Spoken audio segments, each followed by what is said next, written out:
Alta Profit, assurance vie, retraite, immobilier, le meilleur de l'épargne en ligne depuis plus de 20 ans. Le Conseil en Plus présente Sud Radio, les incontournables de la gestion de patrimoine, Thomas Binet. Nous vous retrouvons comme tous les jeudis soirs avec notre consultante Catherine Baudenot, directrice marketing, offre et communication chez Alta Profit pour parler gestion de patrimoine. Bonsoir Catherine. Bonsoir Thomas. Catherine, aujourd'hui on va s'adresser à tous les jeunes qui entrent dans la vie active ou qui en sont à leurs premières années d'ailleurs de vie professionnelle. Comment bien gérer ses premiers salaires? Quel placement privilégier? Catherine, par où faut-il commencer quand on est un jeune et on rentre dans le monde professionnel? Alors déjà, félicitations à tous ceux qui viennent de décrocher leur premier job.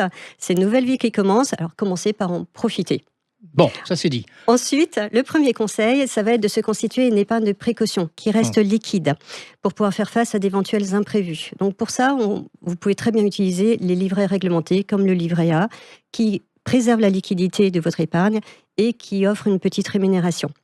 Et quand on parle d'épargne de précaution, on parle en général de 3 mois de salaire minimum. Alors quand on est jeune, on ne sait pas forcément encore bien gérer son argent, on n'a pas l'expérience pour soi. Quel montant, comment savoir quel montant il faut épargner justement? On parle souvent de la règle des 50-30-20. 50%, c'est pour ses besoins de base, donc c'est se loger, se nourrir, se déplacer, se soigner. Ensuite, 30% réservé aux loisirs.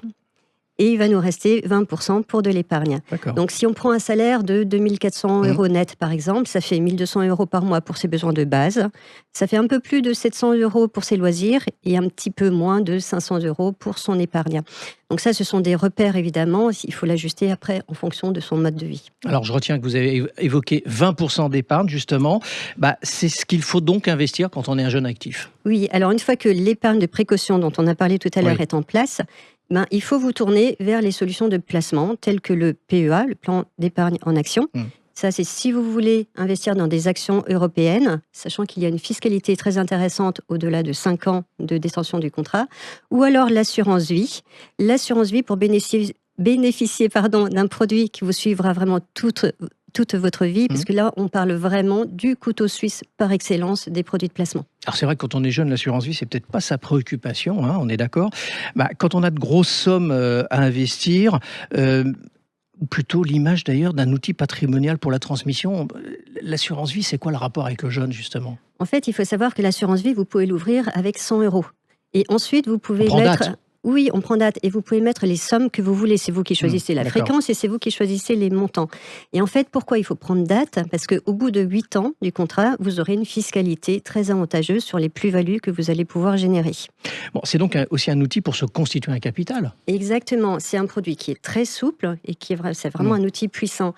L'assurance vie va proposer des supports d'investissement dans cette enveloppe qui vont être très variés, très larges, qui vont répondre à tous les profils. Vous allez avoir du support le plus sécurisé au travers du fonds euro, qui vous offre un capital garanti, jusqu'au plus dynamique avec des fonds en actions, voire des actions directes avec des titres vifs, voire même du private equity, c'est-à-dire du non-coté.